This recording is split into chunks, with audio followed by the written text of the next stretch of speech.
فرما کر جناب محمد ہاشم صاحب مرحوم جناب غلام قاسم صاحب، جناب محمد نقی صاحب مرحوم جناب محمد ہاشم صاحب، جناب محمد حسین مرحوم جناب کلب حیدر صاحب، جناب سلطان مہدی صاحب مرحوم جناب حیدر حسن صاحب کی ارواح کو ہدیہ ثواب کریں۔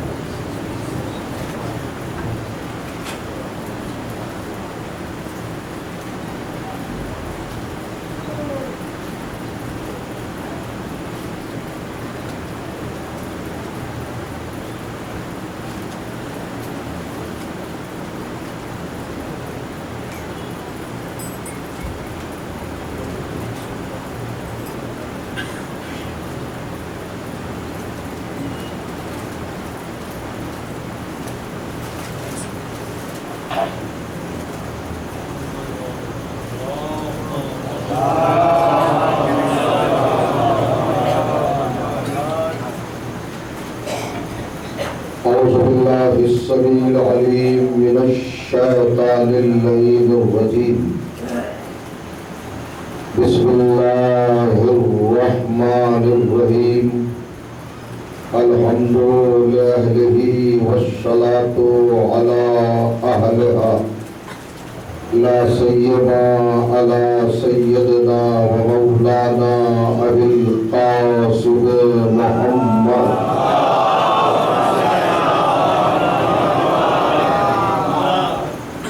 وعلى بعد الطيبين الطاهرين المعصومين المظلومين واللعنة الدائمة على أعدائهم أجمعين من يومنا هذا إلى يوم الدين.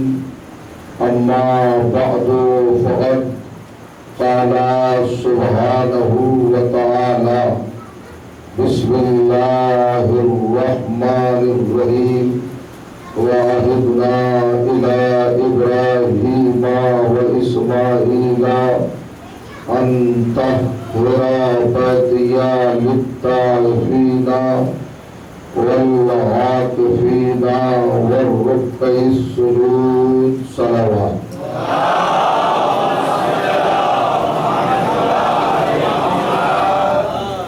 بزرگان عزیز اور برادران ایمان اور داران و معتبداران سرکار سلطان کربلا سید الشہداء علیہ السلام، آپ کی مقدس اور بابرکت سماعتوں کی بارگاہ میں عظمت بیت اور مقام اہل بیت علیہ السلام کے عنوان پر آج کی یہ گفتگو ہدیہ ہے۔ عنوان کلام کے طور پر قرآن مجید کی جس گرامی ترین آیت کو تلاوت کرنے کا شرف حاصل کیا، وہ مقدس ترین آیت کلام الہی کے دوسرے سورہ یعنی سورہ مبارکہ البقرہ کی 125ویں آیت ہے۔ اس آیت میں کائنات کا پروردگار ارشاد فرماتا ہے وَعَهِدْنَا إِلَىٰ إِبْرَاهِيمَ وَإِسْمَاعِيلَ أَن طَهِّرَ بَيْتِيَ لِلطَّائِفِينَ وَالْعَاكِفِينَ وَالرُّكَّعِ السُّجُودِ۔ وہ وقت یاد کرو، وہ زمانہ یاد کرو جب ہم نے دو پیغمبروں سے، دو نبیوں سے، دو رسولوں سے، اپنی بارگاہ کے دو مقرب بندوں سے اور دو منتخب شخصیتوں سے اور دو باوقار ہستیوں سے عہد لیا، پیمان لیا، ایگریمنٹ کیا، وعدہ کیا۔ کہے بات کا وعدہ، کس چیز کا ایگریمنٹ؟ ان طاہرہ بیتیہ، کہ وہ دونوں مل کر باہم ہو کر متصل ہو کر ایک دوسرے کے مددگار اور معاون بن کر ہمارے گھر کو پاک رکھے۔ پاک کس لیے رکھے؟ غرض کیا ہے، وجہ کیا ہے، سبب کیا ہے، ریزن کیا ہے، مطمع نگاہ الہی کیا ہے اور مرکز نظر قرآن کیا ہے، یہ بھی وضاحت کے ساتھ اللہ نے اس آیت میں ارشاد فرمایا اس لیے پاک رکھو، اس لیے مطہر رکھو، اس لیے محفوظ رکھو ہمارے گھر کو، تاکہ طواف کرنے والے اس کا طواف کریں، اور اعتکاف کرنے والے اس کے اندر اعتکاف کرے، قیام کرے، ٹھہرے، اسٹے کرے، وہ رکوع سجود، اور رکوع کرنے والے رکوع کرے اور سجدہ کرنے والے سجدہ کرے، 4 مقاصد کے لیے، 4 پرپس کے لیے اور 4 چیزوں کے لیے کعبے کی طہارت کا اہتمام ہے، کعبے کی پاکیزگی کا انتظام ہے، اور انتظام اور اہتمام اور انصراف عام لوگوں کے حوالے نہیں ہے، معمولی افراد کے ذمہ نہیں ہے، ایک اللہ کا خلیل ہے اور ایک اللہ کا ذبیح ہے، ایک حضرت ابراہیم علیہ السلام ہے اور ایک حضرت اسماعیل علیہ السلام ہے۔ دیکھیے 1,24,000 انبیاء میں 313 مرسلین میں 5 بڑے پیغمبروں میں ہمارے حضور کے بعد اگر کسی کا رتبہ ہے، مرتبہ ہے، منصب ہے، فضیلت ہے، عہدہ ہے، مقام ہے اور درجہ ہے اور بلندی ہے، رفعت ہے، شان ہے، شوکت ہے، عظمت ہے، بزرگی ہے، وقار ہے، اعتبار ہے، تو وہ جناب ابراہیم ہے۔ حضرت ابراہیم سے بڑھ کر کوئی اور نبی، کوئی اور پیغمبر، کوئی اور میسنجر، کوئی اور رسول، چاہے وہ صاحب کتاب ہو، صاحب شریعت ہو، اولو العزم ہو، صاحب کلمہ ہو، صاحب امت ہو، سب سے بڑے ابراہیم ہے۔ مگر ہمارے سرکار کے بعد، سید الکونین کے بعد، امام المرسلین کے بعد، حسنین کے نانا کے بعد، فاطمہ کے بابا کے بعد، ابو طالب کے بھتیجے کے بعد، علی کے بڑے بھائی کے بعد اگر کسی کا رتبہ ہے، اگر کسی کا نمبر ہے تو وہ حضرت ابراہیم ہے۔ میں طولانی گفتگو آپ کی بارگاہ میں نہیں کرنا چاہوں گا، چند افکار ہے، چند نظریات ہے، کچھ معروضات ہے، کچھ گزارشات ہے اور کچھ فضائل و مناقب ہے جو آیات کی بنیاد پر آپ کی سماعتوں کے حوالے کروں گا۔ حضرت ابراہیم کا انتخاب، سلیکشن، ان کا تعین، ان کا تقرر کس چیز کے لیے کیا؟ کعبہ بنانے کے لیے، کعبے کی تعمیر کے لیے، کعبے کی تطہیر کے لیے، کعبے کو پاک رکھنے کے لیے۔ یہ ذمہ داری، یہ فریضہ اور یہ وجوب اور یہ ڈیوٹی کس کے سپرد کی؟ حضرت ابراہیم اور حضرت اسماعیل کے لیے۔ توجہ چاہ رہا ہوں۔ تو جس نبی کو، جس پیغمبر کو، جس مرسل کو، جس میسنجر کو، جس عادی کو اور جس رہبر اور جس رہنما کو اللہ نے خانہ کعبہ کی تطہیر و تعمیر کا ذمہ دیا، اس کے قدموں میں القاب کا ڈھیر لگا دیا۔ اگر آپ قرآن پڑھیں تو سارے درجے ابراہیم کے لیے، سارے منصب ابراہیم کے لیے، سارے رتبے ابراہیم کے لیے، ساری فضیلتیں ابراہیم کے لیے، سارے مقام ابراہیم کے لیے، ساری رفعتیں اور ساری شوکتیں، ساری بزرگیاں، ساری کرامتیں حضرت ابراہیم کے لیے۔ اور جو چاہ رہا ہوں، اگر زبان منہ میں ہے اور کل کی مجلس سے نہیں تکی ہے تو ذرا سا غور کیجیے گا اور فکر کیجیے گا۔ میں کس منزل پر آپ کو لانا چاہوں گا، میں قرآن کی آیات اور فیکٹس بتاؤں گا آپ کو، اور وہ حقائق اور وہ صداقتیں آپ کے ذہنوں کے قریب کرنا چاہوں گا، جہاں آپ فکر کی معراج محسوس کریں گے، اپنے آپ کو کعبہ قوسین فضیلت پر درجہ حاضر پائیں گے اور دیکھیں گے کون ہے ابراہیم۔ اب ابراہیم کا منصب دیکھیے، ابراہیم کی فضیلت دیکھیے اور ابراہیم کا وقار دیکھیے۔ کیا وقار ہے؟ پہلی منزل عبدیت کا عہدہ حضرت ابراہیم کو دیا، اپنا عبد قرار دیا، عبد کے بعد نبی بنایا، نبی کے بعد رسول بنایا، رسول کے بعد خلیل بنایا، خلیل کے بعد امام بنایا، امام کے بعد اس نے جناب ابراہیم کو مذہب کے حوالے سے گرو شناس کرایا، سب کا باپ بنایا۔ ہر مسلمان کے بعد حضرت ابراہیم ہے، ہر ملت کے بعد حضرت ابراہیم ہے، ہر نیشن کے بعد حضرت ابراہیم ہے، ہر قوم کے بعد حضرت ابراہیم ہے۔ یعنی باپ ہونے کا شرف دیا حضرت ابراہیم کو، چاہے ہندو مذہب ہو یا وہ عیسائی مذہب ہو یا یہودی مذہب ہو یا اسلامی مذہب ہو، ہر ایک کے بعد حضرت ابراہیم ہے۔ اس لیے کہ لفظ ابو سے نوازا ہے، سب کا فادر، سب کا باپ حضرت ابراہیم کو قرار دیا۔ اور پھر یہی نہیں، جب کعبہ بنوایا تو اللہ نے کہا وَاتَّخَذُوا مِن مَقَامِ إِبْرَاهِيمَ مُصَلًّى، ارے بھائی جس پتھر پر کھڑے ہو کر ابراہیم نے کعبہ بنایا ہے اس پر ابراہیم کا نقش قدم ثبت ہو گیا ہے، لہذا اب ہر حاجی پر واجب ہے کہ وہاں پر 2 رکعت نماز پڑھے، 4 سجدے کرے، کہاں سجدے کرے؟ جہاں نشان قدم ہے، جہاں حضرت ابراہیم کے قدم رکھے گئے تھے، پائے اقدس رکھے گئے تھے، وہاں پر سجدہ کرا دیا۔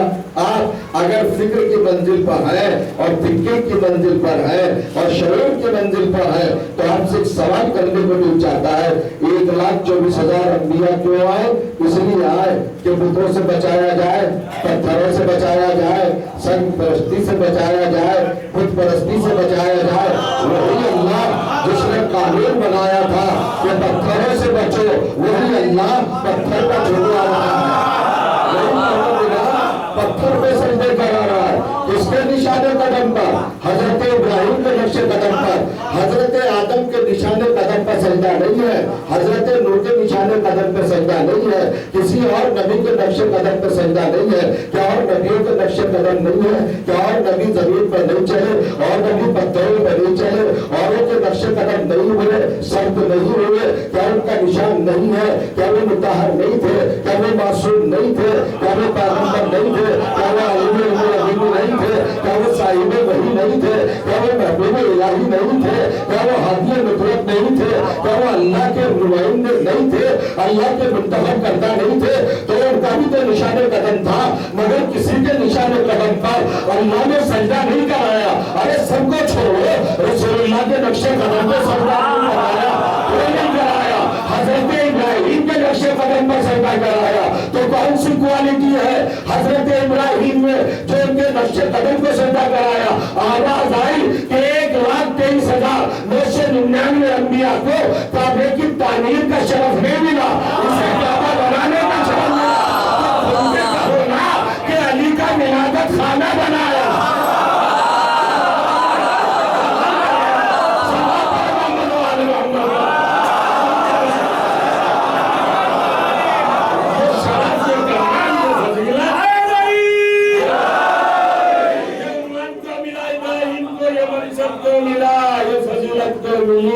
یہ درجہ کیوں ملا اور یہ رفعت کیوں ملی؟ اس لیے ملی کہ ابراہیم کی کوالٹی ہے، ابراہیم سپیریئر ہے، ابراہیم منفرد ہے، ابراہیم ممتاز ہے، ابراہیم بالکل سب سے یونیک ہے۔ انہوں نے کعبہ بنایا، کعبہ تعمیر کیا، اور کعبہ ہے علی کی جائے مراقب، علی کو آنا تھا، علی کے لیے کعبہ بنایا۔ تو اب تو سمجھ لو کہ جس کے ولادت خانے کے بنانے والے کی یہ عظمت ہو، اس کے سامنے سجدہ کیا جائے تو اس علی کا کیا مقام ہوگا، اس علی کی کیا منزل ہوگی، اس علی کا کیا رتبہ ہوگا۔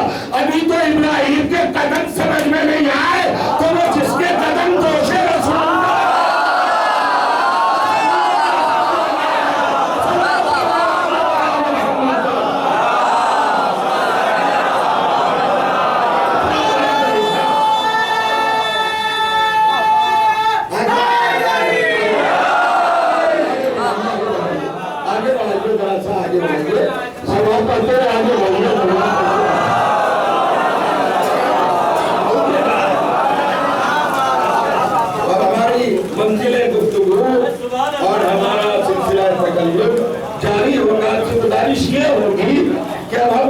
سے گزر چکے ہیں، یقین جانیے اب ہمیں داد کی ضرورت نہیں ہے، اب ہمیں کسی کی تائید کی ضرورت نہیں ہے، اب ہمیں 150 لوگوں کے سہارے کی ضرورت نہیں ہے۔ حالانکہ ماحول وہی بن گیا ہے کہ وہ ذاکر بے وقوف ہے جو اپنے 50 لوگ نہ لے کے بیٹھے۔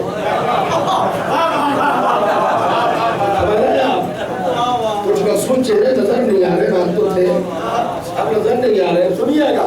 عجیب و غریب منزل ہے، عجیب و غریب کیفیت ہے، محسوس کیجئے گا۔ ابھی تعصب کا جرثومہ ختم نہیں ہوا لوگوں کے دماغ سے، لیکن فضیلت کا یہ رخ جو میں آپ کے سامنے پیش کرنے جا رہا ہوں، اس کو دیکھئے گا۔ اللہ نے 2 نبیوں سے، 2 پیغمبروں سے، 2 رسولوں سے، 2 معصوموں سے ایک پرومس کیا، ایک عہد لیا، ایک وعدہ لیا۔ کیا وعدہ لیا عزیزوں؟ ان طاہرہ بیتیہ، 2 باتوں پہ گفتگو کرنا ہے، اپنی جگہ پہ بیٹھے رہ گئے۔ تو اپنے بیان کا لفظ سمجھوں گا، کمزوری سمجھوں گا، آپ کو بلند نہیں کروں گا، آپ کو الزام نہیں لگاؤں گا۔ لفظ طہرہ ہے، یہ طہرہ امر کا صیغہ ہے، ڈبل تسنیہ، یعنی دو کے اوپر امر ہے کہ میرے گھر کی تطہیر کرو، بیت کی تطہیر کرو۔ تطہیر کا کیا مطلب ہے؟ اصل میں اللہ ذہن بشری کو آمادہ کر رہا ہے۔ سورہ بقرہ میں اپنے بیت کی تطہیر کا ذکر کیا، اور سورہ احزاب میں جو 43واں سورہ ہے اس میں اہل بیت کی تطہیر کا ذکر کیا۔ وہاں بھی یہ لفظ ہے انما یرید اللہ لیذھب عنکم الرجس اہل البیت ویطہرکم تطہیرا۔ تو آپ جانتے ہیں سیانے لوگوں نے، مکار لوگوں نے، شاکر لوگوں نے، سازش زدہ لوگوں نے، فسادی لوگوں نے، فطرت پرور لوگوں نے، اور جو کیجئے گا حق کے دشمن لوگوں نے، صداقت کے دشمن لوگوں نے کیا ترجمہ کیا ہے آیے تطہیر کا کہ بھئی اللہ کا ارادہ یہ ہے کہ اہل بیت آپ کو ہر نجاست سے پاک کر دے۔ یہ کر دے کا مطلب بڑا خطرناک ہے۔ پاک کر دے، پاک کر دے نہیں، پاک کر دے کا مفہوم ہوتا ہے میں آپ سے کہوں گا کہ یہ میرا اسٹال نجس ہے، ذرا اس کو پاک کر لائیے، تو نجاست پہلے ہے اور طہارت بعد میں ہے۔ جہاں پر یہ لفظ کرنا آئے گا وہاں پر یہ نقص آ جائے گا، یہ کمی آ جائے گی۔ لوگوں نے ترجمہ کیوں کیا؟ اہل بیت کے بارے میں اللہ کا ارادہ یہ ہے اور اللہ کا اپنا منصوبہ یہ ہے، اللہ کا اپنا پروگرام یہ ہے کہ وہ اہل بیت سے، ہمارا ترجمہ سنیے، اہل بیت سے ہر طرح کے رزق کو دور ہی دور رکھے، اور سمجھ جائے گا۔ اور پھر تطہیر کے معنی کیا ہے؟ ہمارے یہاں تطہیر کے معنی ہے کسی پاک چیز کے ذریعے سے کسی نجس چیز کو دور کرنے کا نام تطہیر کہلاتا ہے۔ اس کو ڈالیں، تطہیر کہلاتا ہے کسی پاک چیز کے ذریعے، کسی مطہر کے ذریعے، کسی پاکیزہ چیز کے ذریعے نجس چیز کو، پلید چیز کو دور کرنے کا نام طہارت کہلاتا ہے۔ لیکن قرآن مجید میں تطہیر کے یہ معنی نہیں ہے جو لغت میں ہے، اس لیے کہ اللہ نے کہا میرے گھر کی تطہیر کرو، بیت کی تطہیر کرو۔ اب دیکھیے آپ کس منزل پر آپ کی سماعت کو ہونا چاہیے۔ اللہ نے دو ذمہ داروں سے وعدہ لیا، دو معصوموں سے وعدہ لیا، دو مطہر شخصیتوں سے وعدہ لیا کہ میرے گھر کی تطہیر کرو۔ میں وہی لفظ بول رہا ہوں جو قرآن کی ہے، میرے گھر کی تطہیر کرو، میرے گھر کی تطہیر کرو، میرے گھر کی تطہیر کرو۔ مولوی صاحب کہتے ہیں تطہیر کا مطلب پاک کرنا، لغت کہتی ہے تطہیر کا مطلب پاک کرنا، تاریخ کہتی ہے تطہیر کا مطلب پاک کرنا، روایت کہتی ہے تطہیر کا مطلب پاک کرنا، مصنفین کہتے ہیں تطہیر کا مطلب پاک کرنا، قاری کہتے ہیں تطہیر کا مطلب پاک کرنا، حافظ کہتے ہیں تطہیر کا مطلب پاک کرنا، علماء کہتے ہیں تطہیر کا مطلب پاک کرنا ہے نا۔ اسلام والے کہتے ہیں 72 فرقے کہتے ہیں تطہیر کا مطلب ہے پاک کرنا۔ لیکن اللہ نے انسان کو جگایا ہے، ذہن کو بیدار کیا ہے، ہوش میں لانے کے لیے اللہ نے آیت اتاری ہے کہ تطہیر کا مطلب دیکھو۔ ہم نے ابراہیم و اسماعیل سے کہا کہ ہمارے گھر کی تطہیر کرو، تو اگر تطہیر کا مطلب پاک کرنا ہے تو بتاؤ کیا ابراہیم و اسماعیل بالٹیاں بھر کے لائے؟